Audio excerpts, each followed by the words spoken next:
Hello student, good morning. Today we are doing the second chapter of plus 1 arts English compulsory. The second chapter is that the portrait of a lady, which is written by Khushwant Singh.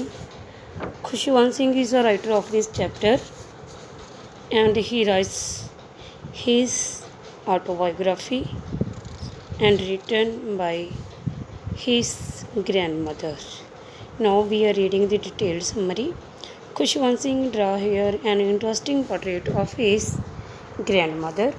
ਇੱਥੇ ਜੋ ਖੁਸ਼ਵੰਤ ਸਿੰਘ ਸੀਗਾ ਆਪਣੀ grandmother ਦੀ picture ਨੂੰ portrait ਕਰਦਾ draw ਕਰਦਾ he presents her as a tender loving deeply religious an old lady.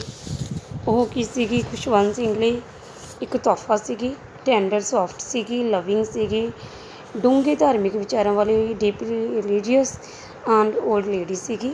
Khushwant Singh said that his grandmother was an old woman।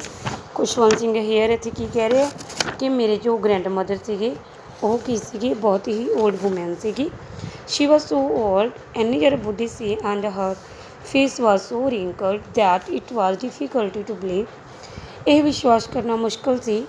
she could even have been young and pretty, ਕਿ ਕਦੀ ਉਹ ਜੰਗ ਅਤੇ ਸੁੰਦਰ ਵੀ ਸੀ। It appeared unbelievable when she talked to the games and she used to play in the childhood. ਇਹ ਗੱਲ ਬਿਲੀਵ ਕਰਨੀ ਬਹੁਤ ਔਖੀ ਹੈ ਜਦੋਂ ਉਹ ਆਪਣੇ ਬਚਪਨ ਦੀਆਂ ਗੱਲਾਂ ਕਰਦੀ ਸੀ ਕਿ ਮੈਂ ਕਦੀ ਬਚਪਨ ਦੇ ਵਿੱਚ ਗੇਮਸ ਖੇਡਿਆ ਕਰਦੀ ਸੀ। ਯੂਜ਼ ਟੂ ਪਲੇ ਕੀ ਹੁੰਦਾ, ਖੇਡਿਆ ਕਰਨਾ। Her hair was as white as snow, she had a little stoop in her back. ਉਹਨਾਂ ਦੀ ਬੈਕ ਦੇ ਵਿੱਚ ਇੱਕ ਉੱਬ ਸੀਗਾ, ਸਟੂਪ ਸੀਗਾ। She could be seen telling the beads of her rosary all the time.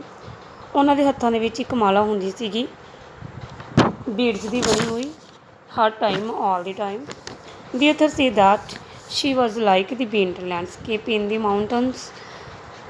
ਉਹ ਕੀ ਕਹਿੰਦੇ ਆ ਅਥਰ ਜੋ ਖੁਸ਼ਵੰਤ ਸਿੰਘ ਹੈ ਕਿ ਮੇਰੀ ਦਾਦੀ ਇਟ ਮੀਨਜ਼ ਉਹ ਸਰਦੀਆਂ ਦੇ ਵਿੱਚ ਪਹਾੜਾਂ ਦੇ ਵਿੱਚ ਲੈਂਡਸਕੇਪ ਨੂੰ ਲਾਈਕ ਕਰਦੀ ਸੀਗੀ। An expanses of pure white serenity breathing peace and contentment. ਇੱਥੇ ਉਹ ਸ਼ੁੱਧ ਬ੍ਰੈਥਿੰਗ ਸ਼ਾਂਤੀ ਨਾਲ ਪੀਸਫੁਲ ਐਂਡ ਕੰਟੈਂਟਮੈਂਟ ਸੰਤੋਖ ਉਹਨਾਂ ਨੂੰ ਮਿਲਦਾ ਸੀ ਜਦੋਂ ਉਹ ਸਾਹ ਲੈਂਦੇ ਸੀਗੇ ਤਾਜ਼ੀ ਹਵਾ ਦੇ ਵਿੱਚ। A picture of the author's grandfather hung on the wall. ਜੋ ਖੁਸ਼ਵੰਤ ਸਿੰਘ ਦੇ ਗ੍ਰੈਂਡਫਾਦਰ ਸੀਗੇ ਉਹਨਾਂ ਦੀ ਪਿਕ ਜੋ ਹੈ ਕੰਧ ਦੇ ਉੱਤੇ ਵਾਲ ਦੇ ਉੱਤੇ ਹੰਗ ਕੀਤੀ ਹੋਈ ਸੀ, ਟੰਗੀ ਹੋਈ ਸੀ। He appeared too old to believe that her ever had a wife. ਉਹ ਇੰਨੇ ਜ਼ਿਆਦਾ ਬੁੱਢੇ ਸੀਗੇ ਕਿ ਇਹ ਬਿਲੀਵ ਕਰਨਾ ਔਖਾ ਕਿ ਉਹਨਾਂ ਦੀ ਕੋਈ ਵਾਈਫ ਸੀ। He appear to have only lots and lots of grandchildren. ਐਵੇਂ ਅਪੀਅਰ ਹੋ ਰਿਹਾ ਕਿ ਉਹਨਾਂ ਦੇ ਬਹੁਤ ਸਾਰੇ ਗ੍ਰਾਂਡ ਚਿਲਡਰਨ ਸੀਗੇ, ਪੋਤੀ ਪੋਤੀਆਂ ਸੀਗੇ। Khushwant Singh was only a child at the time. Khushwant Singh ਉਸ ਸਮੇਂ ਦਾ ਇਕੱਲਾ ਹੀ ਬੱਚਾ ਸੀ। His parents had gone to live in a city. ਉਹਨਾਂ ਦੇ ਪੇਰੈਂਟਸ ਰਹਿਣ ਦੇ ਲਈ ਸ਼ਹਿਰ ਚਲੇ ਜਾਂਦੇ ਆ। Living him behind the place with grandmother. ਅਤੇ ਖੁਸ਼ਵੰਤ ਸਿੰਘ ਨੂੰ ਉਹਨਾਂ ਦੀ ਦਾਦੀ ਦੇ ਕੋਲ ਛੱਡ ਦਿੱਤਾ ਜਾਂਦਾ। She would wake him up in the morning and gets him ready for school. ਜੋ ਉਹਨਾਂ ਦੀ ਗ੍ਰੈਂਡਮਦਰ ਸੀਗੀ ਸਵੇਰੇ ਉਹਨਾਂ ਨੂੰ ਉਠਾਉਂਦੇ ਸੀਗੇ ਐਂਡ ਸਕੂਲ ਦੇ ਲਈ ਰੈਡੀ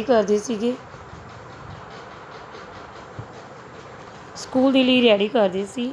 ਐਜ਼ ਸ਼ੀ ਵਾਥਰ ਐਂਡ ਡਰੈਸਡ ਹਿਮ। ਉਹਨਾਂ ਨੂੰ ਵਾਸ਼ ਕਰਵਾਉਂਦੇ ਸੀ, ਡਰੈਸ ਕੱਪੜੇ ਪਾਉਂਦੇ ਸੀ। ਸ਼ੀ ਵੁੱਡ ਸਿੰਗ ਪ੍ਰੇਅਰ ਗਾਉਂਦੀ ਸੀਗੀ ਉਹ। She hoped that in time Khushwant Singh would also come to learn it by heart. ਉਹ ਤਾਂ ਪ੍ਰੇਅਰ ਕਰਦੇ ਸੀਗੇ ਤਾਂ ਕਿ ਖੁਸ਼ਵੰਤ ਸਿੰਘ ਇਸ ਨੂੰ ਦਿਲੋਂ ਲਰਨ ਕਰ ਲਵੇ। But he could never do it. But ਉਸਨੇ ਐਸਾ ਕਦੇ ਵੀ ਨਹੀਂ ਕੀਤਾ। After breakfast of a stale chapati and butter grandmother would company Khushwant Singh to the play school. Breakfast करने तो बाद जो स्टील चपाती होती है, स्टील चपाती कौन सी होती है बेटा, जो बेही रोटी होंगी है, बटर मक्खन। फिर उस तो बाद खान तो बाद ब्रेकफास्ट करने तो बाद फिर वो खुशवंत सिंह नाल पिंड के स्कूल विच उन्हां दी कंपनी लई जांदी सी। The school was attach to the bless temple. जो स्कूल सीगा मंदिर दे नाल अटैच सीगा। While the children sat in the veranda singing the alphabet or the prayer in the chorus. Chorus क्या होता है? Group, singing group. जो बच्चे ਸੀਗੇ ਉੱਥੇ ਬਰਾਂਡਾ ਦੇ ਵਿੱਚ ਬੈਠਦੇ ਸੀਗੇ, ਅਲਫਾਬੈਟ ਸਿੰਗਿੰਗ ਕਰਦੇ ਸੀ, ਪ੍ਰੇਅਰ ਸਿੰਗ ਕਰਦੇ ਸੀਗੇ ਗਰੁੱਪ ਦੇ ਵਿੱਚ। Grandmother would read religious books in the temple. ਜੋ ਗ੍ਰੈਂਡ ਮਦਰ ਸੀਗੇ ਟੈਂਪਲ ਦੇ ਵਿੱਚ ਬੁੱਕਸ ਰੀਡ ਕਰਦੀ ਸੀਗੀ ਜੋ ਰਿਲੀਜੀਅਸ ਸੀਗੀਆਂ, ਧਾਰਮਿਕ ਸੀਗੀਆਂ। She would walk back home with Khushwant Singh. ਵਾਪਸ ਵੀ ਉਹ ਖੁਸ਼ਵੰਤ ਸਿੰਘ ਨਾਲ ਹੀ ਆਉਂਦੀ ਸੀ। When the school was over, ਜਦੋਂ ਸਕੂਲ ਓਵਰ ਹੋ ਜਾਂਦਾ ਸੀ। And on the way back they would throw chapati to the village dogs. ਜੋ ਚਪਾਤੀ 'ਚ ਬਚਦੀਆਂ ਸੀਗੀਆਂ ਉਹ ਬਲੇਜ਼ਰ ਡੌਗਸ ਨੂੰ ਪਾਉਂਦੇ ਸੀਗੇ। When his parents were well settle in the city, Khushwant Singh and his grandmother also went to live with them. ਕੀ ਬਣਿਆ ਇਹਦਾ ਮਤਲਬ ਬੇਟਾ? ਜਦੋਂ ਖੁਸ਼ਵੰਤ ਸਿੰਘ ਦੇ ਪੇਰੈਂਟਸ ਸੀ ਜੋ ਚੰਗੀ ਤਰ੍ਹਾਂ ਸਿਟੀ ਦੇ ਵਿੱਚ ਸੈਟਲ ਹੋ ਜਾਂਦੇ ਨੇ ਤਾਂ ਖੁਸ਼ਵੰਤ ਸਿੰਘ ਅਤੇ ਉਹਨਾਂ ਦੀ ਦਾਦੀ ਨੂੰ ਵੀ ਨਾਲ ਰਹਿਣ ਦੇ ਲਈ ਉੱਥੇ ਚਲੇ ਜਾਂਦੇ ਨੇ। Khushwant Singh join an English medium school, English medium school ਦੇ ਵਿੱਚ ਦਾਖਲ ਹੋ ਜਾਂਦਾ ਹੈ। His grandmother did not like many things taught in the school. ਜੋ ਉਹਨਾਂ ਦੀ ਮਦਰ ਸੀਗੀ ਗ੍ਰੈਂਡ ਮਦਰ, ਉਹ ਲਾਈਕ ਨਹੀਂ ਸੀ ਕਰਦੀ ਜੋ ਇਸ ਸਕੂਲ ਦੇ ਵਿੱਚ ਚੀਜ਼ਾਂ ਪੜ੍ਹਾਈਆਂ ਜਾਂਦੀਆਂ ਸੀਗੀਆਂ, extra things. Though she still shared her room with Khushwant Singh. Room ਵੀ ਉਹ ਇਕੱਠੇ ਸ਼ੇਅਰ ਕਰਦੀ ਸੀਗੀ ਉੱਥੇ। She could no longer help him in his lesson. ਇੱਥੇ ਉਹ ਲੈਸਨ ਦੇ ਵਿੱਚ ਉਹਦੇ ਕੰਮ ਦੇ ਵਿੱਚ ਕੋਈ ਵੀ ਹੈਲਪ ਨਹੀਂ ਸੀ ਕਰ ਸਕਦੀ। She no longer went with him in his school. ਹੁਣ ਉਹ ਉਸਦੇ ਸਕੂਲ ਵਿੱਚ ਵੀ ਨਹੀਂ ਜਾ ਸਕਦੀ ਸੀ। ਹਾਂਜੀ ਸਟੂਡੈਂਟ, ਚੰਗੀ ਤਰ੍ਹਾਂ ਸਮਝ ਲਿਓ ਬੇਟਾ।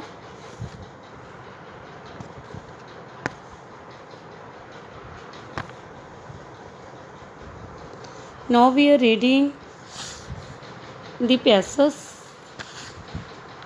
in due courses.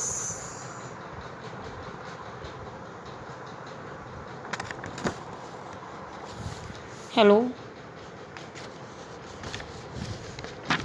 हेलो हाँ जी। in due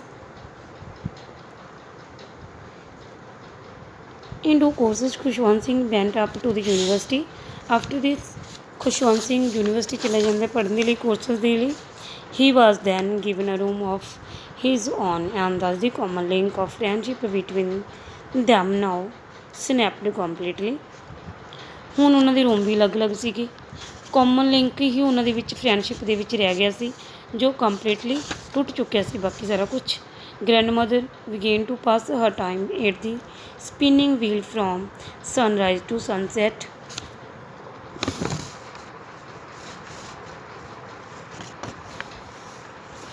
ਹਾਂਜੀ ਬੇਟਾ, ਫਿਰ ਕੀ ਹੁੰਦਾ? ਫਿਰ ਕੀ ਹੁੰਦਾ? ਹਾਂਜੀ ਬੱਚੇ, ਫਿਰ ਉਹਨਾਂ ਦੇ ਰਿਲੇਸ਼ਨ ਆਪਸ 'ਚ ਟੁੱਟ ਜਾਂਦੇ ਨੇ ਅਤੇ ਜੋ ਗ੍ਰੈਂਡ ਮਦਰ ਸੀਗੀ ਉਹ ਸਵੇਰ ਤੋਂ ਲੈ ਕੇ ਸ਼ਾਮ ਤੱਕ ਆਪਣਾ ਟਾਈਮ ਪਾਸ ਕਿਵੇਂ ਕਰਦੀ ਸੀ? ਸਪਿਨਿੰਗ ਵੀਲ ਕੀ ਹੁੰਦਾ? ਚਰਖਾ ਕੱਤਣਾ। ਸਨਰਾਈਜ਼ ਟੂ ਸਨਸੈਟ, ਸੂਰਜ ਚੜ੍ਹਨ ਤੋਂ ਸੂਰਜ ਛਿਪਣ ਤੱਕ ਉਹ ਆਪਣਾ ਟਾਈਮ ਪਾਸ ਚਰਖਾ ਕੱਤਣ ਦੇ ਵਿੱਚ ਬਤੀਤ ਕਰਦੀ ਸੀ। Only in the afternoon did she relax a little, ਦੁਪਹਿਰ ਨੂੰ ਥੋੜ੍ਹਾ ਜਿਹਾ ਰਿਲੈਕਸ ਫੀਲ ਕਰਦੀ ਸੀ। When she fed sparrow with little bits of bread, ਉੱਥੇ ਉਹ ਸਪੈਰੋ ਸੀ ਜੋ ਚਿੜੀਆਂ ਸੀਗੀਆਂ ਉਹਨਾਂ ਨੂੰ ਛੋਟੇ ਛੋਟੇ ਰੋਟੀ ਦੇ ਟੁਕੜੇ, ਬ੍ਰੈਡ ਦੇ ਟੁਕੜੇ ਕਰਕੇ ਪਾਉਂਦੀ ਸੀ। The sparrow also seem to feel quite at home in her company. ਜੋ ਸਪੈਰੋ ਸੀਗੀਆਂ ਉਹ ਵੀ ਸੀਮ ਹੁੰਦੇ ਲੱਗਣਾ ਜਾਂ ਜਪਣਾ ਅੱਛਾ ਫੀਲ ਕਰਦੀਆਂ ਸੀ ਜਦੋਂ ਉਹ ਗ੍ਰੈਂਡ ਮਦਰ ਦੀ ਕੰਪਨੀ ਵਿੱਚ ਹੁੰਦੀਆਂ ਸੀ ਉਹਨਾਂ ਦੇ ਘਰ 'ਚ। Some of the birds would sit on her shoulder even on her head, ਕੁਛ ਪੰਛੀ ਸੀ ਜੋ ਉਹਨਾਂ ਦੇ ਮੋਢਿਆਂ ਦੇ ਉੱਤੇ ਅਤੇ ਸਿਰ ਦੇ ਉੱਤੇ ਬੈਠ ਜਾਂਦੇ ਸੀਗੇ। Khushwant Singh decided to go abroad for further study. ਹੁਣ ਪਹਿਲਾਂ ਉਹ ਸਕੂਲ ਸੀ, ਫਿਰ ਇੰਗਲਿਸ਼ ਮੀਡੀਅਮ ਸਕੂਲ ਦੇ ਵਿੱਚ ਸੀ, ਫਿਰ ਉਹ ਯੂਨੀਵਰਸਿਟੀ ਚਲਿਆ ਗਿਆ। ਹੁਣ ਖੁਸ਼ਵੰਤ ਸਿੰਘ ਨੇ ਡਿਸਾਈਡ ਕਰ ਲਿਆ ਅਬਰੋਡ ਜਾਣ ਦਾ, ਫਰਦਰ ਸਟੱਡੀ ਅੱਗੇ ਵਾਲੀ ਸਟੱਡੀ ਦੇ ਲਈ। And he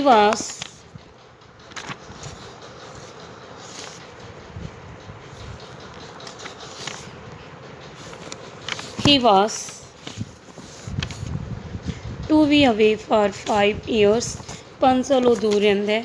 His grandmother went to the railway station to see him off grandmother ਵੀ ਉਹਨੂੰ ਛੱਡਣ ਦੇ ਲਈ ਸਟੇਸ਼ਨ ਜਾਂਦੀ ਹੈ। Khushwant Singh felt that his grandmother would not live till the time he was to come back. Khushwant Singh feel ਕਰਦਾ ਹੈ ਕਿ ਜਦੋਂ ਮੈਂ ਵਾਪਸ ਆਵਾਂਗਾ ਮੇਰੇ ਦਾਦੀ ਜੀ ਨਹੀਂ ਰਹਿਣੇ, ਕਿਉਂਕਿ ਉਹ ਬਜ਼ੁਰਗ ਹੋ ਚੁੱਕੇ ਸੀ। ਬਟ ਦੈਟ ਵਾਜ਼ ਨਾਟ ਸੋ, ਪਰ ਐਵੇਂ ਨਹੀਂ ਹੁੰਦਾ। She was there to receive he made the station when he came back. ਜਦੋਂ ਉਹ ਵਾਪਸ ਆਉਂਦਾ ਉਦੋਂ ਵੀ ਉਹ ਸਟੇਸ਼ਨ 'ਤੇ ਰਿਸੀਵ ਕਰਨ ਦੇ ਲਈ ਜਾਂਦੀ ਹੈ। She celebrated his homecoming in her own way. ਉਹ ਆਪਣੇ ਘਰ ਨੂੰ ਆਪਣੇ ਵੇ ਦੇ ਨਾਲ ਸਜਾਉਂਦੀ ਹੈ, ਡੈਕੋਰੇਟ ਕਰਦੀ ਹੈ ਅਤੇ ਸੈਲੀਬ੍ਰੇਟ ਕਰਦੀ ਹੈ। She collected the women of the neighbourhood got an old drum and started singing. ਅਤੇ ਉਹ ਆਪਣੇ ਉੱਥੋਂ ਕੀ ਕਰਦੀ ਹੈ ਬੱਚੇ, ਆਪਣੇ ਆਂਢ ਗੁਆਂਢ ਦੀਆਂ ਨੇਬਰਹੁੱਡ ਦੀਆਂ ਵੂਮੈਨ ਨੂੰ ਬੁਲਾ ਲੈਂਦੀ ਹੈ ਤਾਂ ਕਿ ਡਰਮ ਮੰਗਵਾ ਲੈਂਦੀ ਹੈ ਅਤੇ ਸਿੰਗਿੰਗ ਕਰਦੀ ਹੈ। She kept singing and beating the drum for several hours. ਕਾਫੀ ਘੰਟੇ ਡਰਮ ਵੱਜਦੇ, ਬੀਟ ਵੱਜਦੀ ਹੈ, ਸਿੰਗਿੰਗ ਹੁੰਦੀ ਹੈ। Next morning grandmother fell ill. ਅਗਲੀ ਮਾਰਨਿੰਗ ਗ੍ਰੈਂਡਮਦਰ ਬਿਮਾਰ ਹੋ ਜਾਂਦੀ ਹੈ। The doctor said that it was so only a mild fever. ਉਹਨੂੰ ਹਲਕਾ ਜਿਹਾ ਬੁਖਾਰ ਸੀ। ਐਂਡ ਵੁੱਡ ਸੂਨ ਗੋ, ਜੋ ਜਲਦੀ ਹੀ ਠੀਕ ਹੋ ਜਾਊਗਾ। But grandmother know that her end was so near. Grandmother ਨੂੰ ਪਤਾ ਸੀ ਕਿ ਮੇਰਾ ਐਂਡ ਨੀਅਰ ਆ ਗਿਆ। She lays peacefully in bed. ਸ਼ਾਂਤੀ ਨਾਲ ਬੈੱਡ 'ਤੇ ਪੈ ਜਾਂਦੀ ਹੈ। Praying and telling that the beads of her rosary. ਅਤੇ ਪ੍ਰੇਅਰ ਕਰਦੀ ਹੈ, ਆਪਣੇ ਜੋ ਮੰਨ ਕੇ ਸੀਗੇ ਉਹ ਫੇਰਦੀ ਹੈ। She didn't want to waste the remaining moments of her life in talking to anybody. ਉਹ ਆਪਣੇ ਲਾਸਟ ਵਾਲੇ ਆਵਰਸ ਜੋ ਘੰਟੇ ਮੂਮੈਂਟ ਬਚੇ ਸੀ ਉਹਨਾਂ ਨੂੰ ਵੇਸਟ ਨਹੀਂ ਕਰਨਾ ਚਾਹੁੰਦੀ ਸੀ ਕਿਸੇ ਨਾਲ ਗੱਲਾਂ ਕਰਕੇ। And quite suddenly the rosary fell from her hand. ਅਚਾਨਕ ਜੋ ਮਾਲਾ ਸੀ ਨੀਚੇ ਡਿੱਗ ਜਾਂਦੀ ਹੈ। She had breathed her last. ਇਹ ਉਹਨਾਂ ਦਾ ਆਖਰੀ ਸਾਹ ਸੀ। Her body was placed on the ground. ਉਹਨਾਂ ਦੀ ਜਿਹੜੀ ਬੋਡੀ ਸੀ ਧਰਤੀ ਦੇ ਉੱਤੇ ਨੀਚੇ ਉਤਾਰ ਲਈ ਜਾਂਦੀ ਹੈ। ਕਵਰਡ ਵਿਦ ਅ ਰੈਡ ਸ਼ਰਾਊਡ ਹੁੰਦਾ ਕਫਨ, ਅਤੇ ਲਾਲ ਕਫਨ ਦੇ ਨਾਲ ਢੱਕ ਦਿੱਤੀ ਜਾਂਦੀ ਹੈ। After making preparation for her funeral they went to her room to fetch her body for the last journey. After making ਸਾਰੀਆਂ ਤਿਆਰੀਆਂ ਕਰਨ ਤੋਂ ਬਾਅਦ, ਫਨਰਲ ਕੀ ਹੁੰਦਾ ਬੇਟੇ, ਜੋ ਸੰਸਕਾਰ ਹੁੰਦੇ ਦਾਹ ਸੰਸਕਾਰ। Went her room to fetch her body for last journey ਸੀ ਉਹਨਾਂ ਦੀ ਰੂਮ ਦੀ। ਉਹ thousands of sparrow had already gathered in the verandas in her room right up to her dead body. ਬਹੁਤ ਹਜ਼ਾਰਾਂ ਚਿੜੀਆਂ ਸੀ ਉੱਥੇ ਆਲੇ ਦੁਆਲੇ ਬਰਾਂਡੇ ਦੇ ਵਿੱਚ ਇਕੱਠੀਆਂ ਹੋ ਜਾਂਦੀਆਂ ਨੇ ਅਤੇ ਉਹਨਾਂ ਦੀ ਡੈਡ ਬੋਡੀ ਦੇ ਆਲੇ ਦੁਆਲੇ ਬੈਠ ਜਾਂਦੀਆਂ ਨੇ। ਬਰਡਸ ਵਰ ਆਲ ਸਾਈਲੈਂਟ। ਸਾਰੇ ਬਰਡ ਚੁੱਪ ਸੀਗੇ। ਦੇਅਰ ਵਾਜ਼ ਨੋ ਚਰਪਿੰਗ। ਕੋਈ ਵੀ ਪੰਛੀ ਨਹੀਂ ਚਹਿਚਹਾ ਰਿਹਾ ਸੀਗਾ। ਦੀ ਰਾਈਟਰਸ ਮਦਰ ਬਰਾਊਟ ਸਮ ਬ੍ਰੈਡ। ਜੋ ਰਾਈਟਰ ਦੀ ਮਦਰ ਸੀਗੀ, ਖੁਸ਼ਵੰਤ ਸਿੰਘ ਦੀ ਮਦਰ, ਉਹ ਕੁਛ ਬ੍ਰੈਡ ਲੈ ਕੇ ਆਉਂਦੀ ਹੈ। Broke it into bits. ਛੋਟੇ ਛੋਟੇ ਟੁਕੜੇ ਬਣਾ ਦਿੰਦੀ ਹੈ। Throw it to them. ਉਹਨਾਂ ਨੂੰ ਪਾ ਦਿੰਦੀ ਹੈ। The sparrows didn't pay any attention to the crumbs. ਅਤੇ ਜੋ ਚਿੜੀਆਂ ਹੁੰਦੀਆਂ ਨੇ ਉਹਨਾਂ ਨੇ ਖਾਣੇ ਵੱਲ ਬਿਲਕੁਲ ਵੀ ਧਿਆਨ ਨਹੀਂ ਦਿੱਤਾ। When grandmother's dead body was taken away. ਜਦੋਂ ਗ੍ਰੈਂਡ ਮਦਰ ਦੀ ਬੋਡੀ ਨੂੰ ਲਿਜਾਇਆ ਗਿਆ।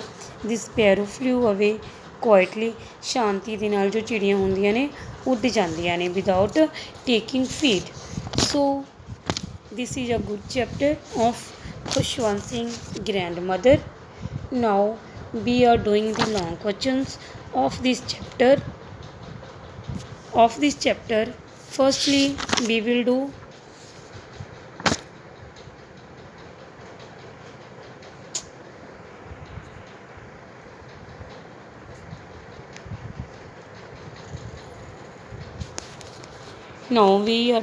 the character sketch of pen portrait of grandmother. grandmother the PAN portrait ਖੋਲ ਲਓ ਬੱਚਾ। Page number